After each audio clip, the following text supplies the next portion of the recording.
supposed to come at 11 a.m. for something. They actually showed up about 40 minutes early, and I was kind of like, whoa, whoa, whoa, did I forget about them or did they show up early? So, anyway, they just showed up and then they told me basically, oh, the person's over here. I hope you don't mind. And, I don't really have I can't really say anything because once they're there, they're there. So anyway, I gave it to them. They seemed really nice. I wanted to talk to you guys about the eel leather. I was conditioning this at 2 a.m. and then 3 a.m. And eel leather, when I first saw it, I was like, "Ooh, this is such a fabulous leather. It's so nice. It's so soft. It's so supple. It kind of reminds me of like lambskin, a really like gentle, like calf skin, lamb skin, that kind of stuff. Very, very buttery kind of feel to it.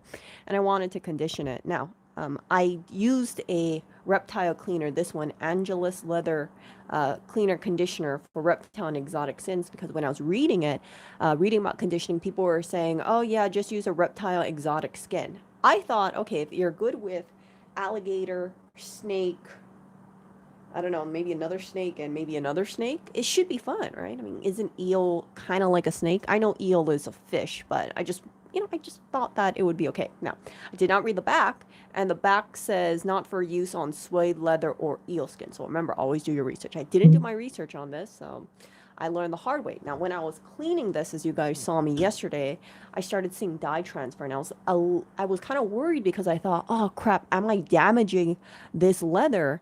I didn't expect there to be damage from using reptile exotic skin because I always think it's kind of, this stuff is more gentle than something like this. However, I started, because of the dye transfer, it made me think, oh crap, maybe I screwed something up.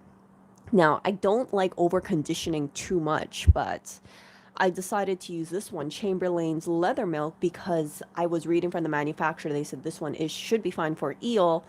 However, just make sure you dampen the applicator pad with just a little bit of water and then put this on and see how it is. Now, after you guys saw that previous stream, you guys saw it looked kind of crappy. You saw a lot of discoloration, but it dried over in 6 hours. We still have a little discoloration here. See the little discoloration? However, it looks much better than it did earlier, in my opinion. Maybe it's just me. I feel like it balanced out a bit. I'm going to leave this out for a couple more hours, maybe a day or two, let it fully dry out. The alligator skin does look fine to me. I think it does. All this stuff is just me just trying to preserve this stuff. So I was doing some research about seeing is there any other person who encountered dye transfer for eel skin, because is it normal for skin to be bleeding dye after, let's say, 20 or 30 years? Now, the brand of this one, I showed it to you guys earlier, is this brand called Serpendo, and Koreans are very they do a lot of leather work with eels. This is the eel is not just harvested solely for the leather. This is they eat the eel, and then after they eat it, right, a byproduct of it is leather skin. How many people do you see wearing leather skins? Eel skin stuff.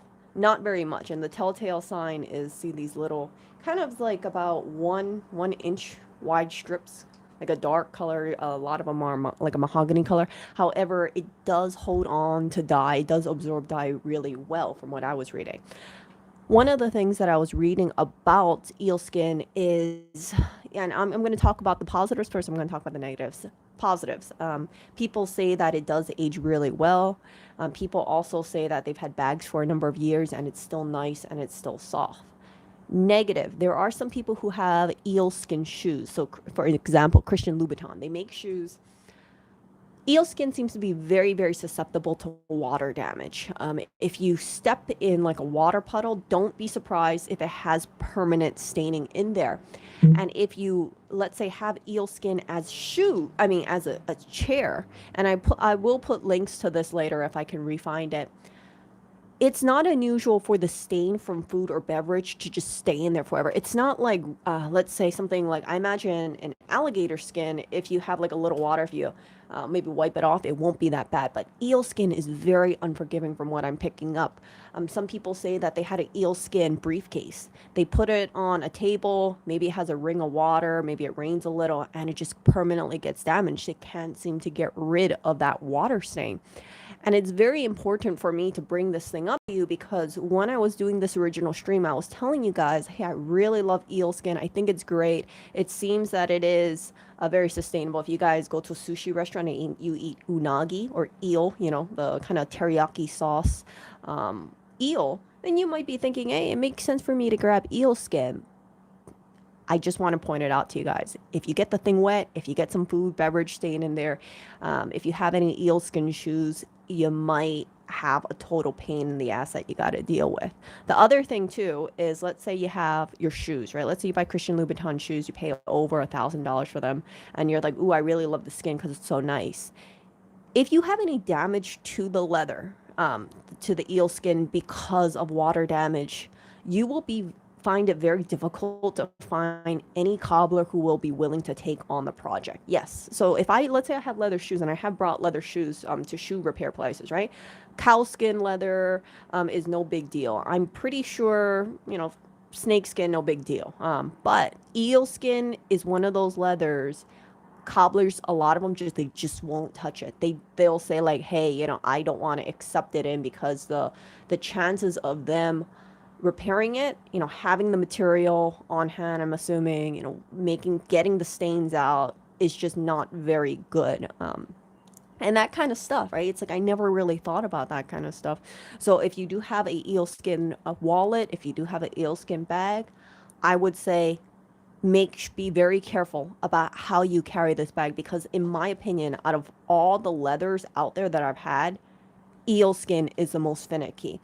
I believe the reason why this thing is bleeding dye is not because I use this. I really believe it's just the dye itself was so crappy. I think it like the dye wasn't finished. I don't think there was some kind of sealant put on it for lack of better description because I was using this water wipe over here and all this is, right? All this is 99.9% water. You guys have felt baby wipes before. They're not very damp at all. It's very gentle. People recommend using this to condition the Venchetta leather on a Louis Vuitton bag, you know, the handles. It does work.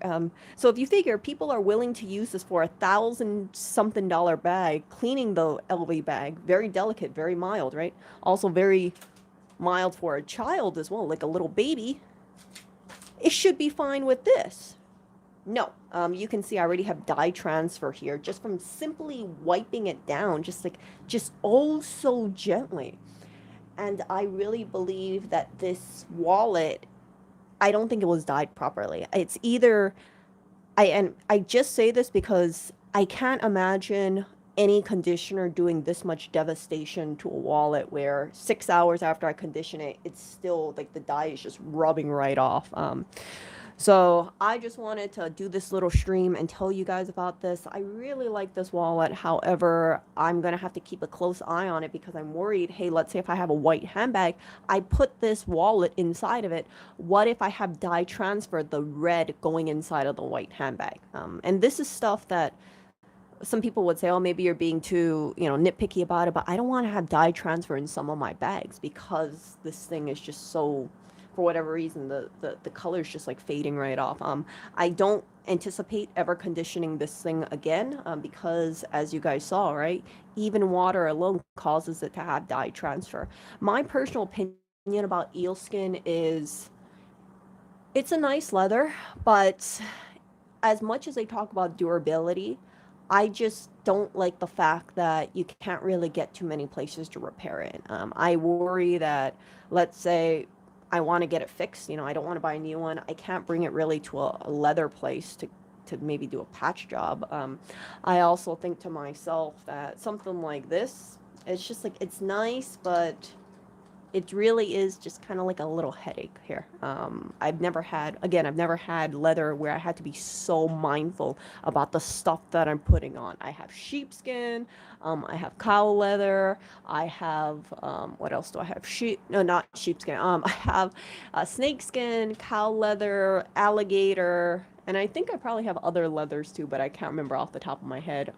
Lambskin? Pretty sure I have lambskin somewhere. And this thing was just way too finicky.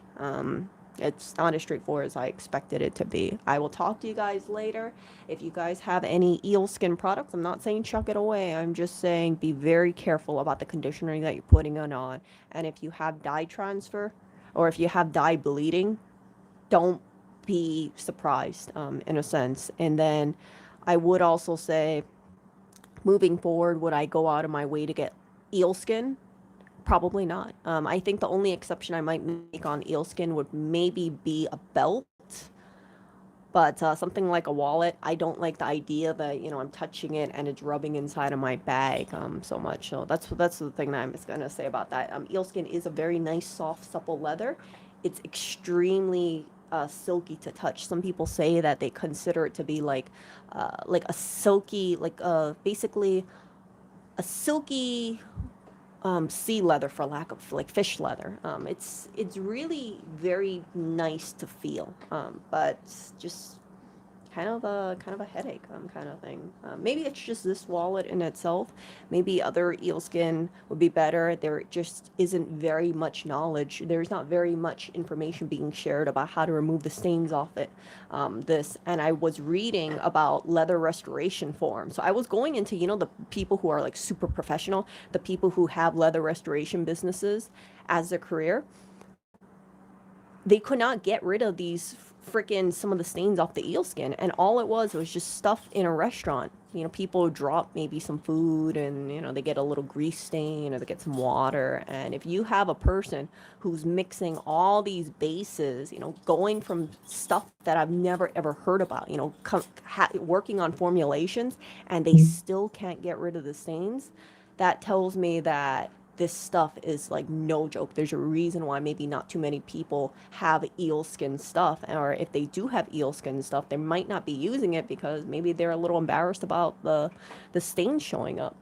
So again, I will talk to you guys later. I hope you guys enjoyed my little rabbit hole of information and research that I gathered. I'm not saying eel skin is trash. I'm just saying eel skin, I believe it will be a very high maintenance leather, and I don't like how high maintenance it is.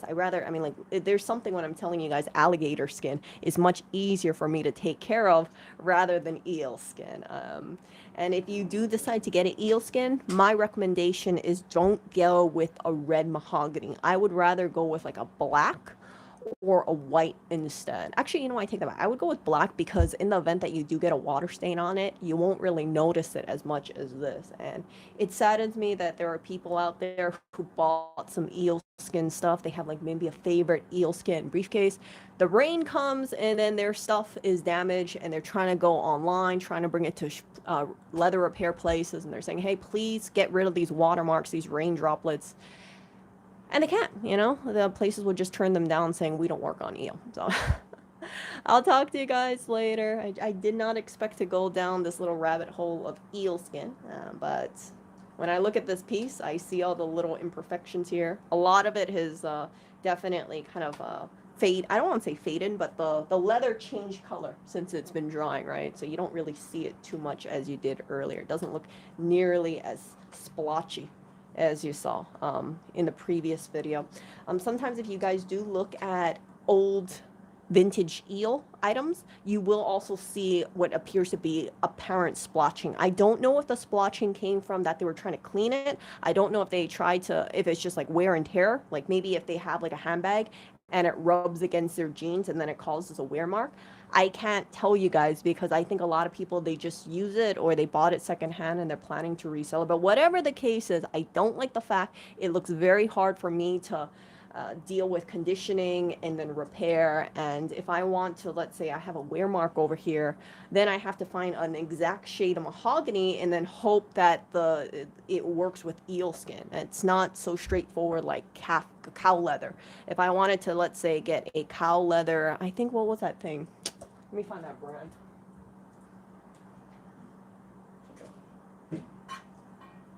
Like this one, right? This kind of brand thing, melatonin, right? They have a spray that you can use to spray it onto the leather to restore it.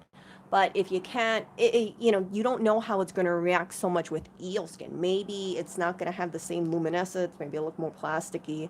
I've heard some people, they try to restore it using that spray. However, the melatonin spray is about $30. And this wallet, if I bought it used, it would be $30. So it doesn't make sense for me to buy a spray and then use my wallet as a guinea pig.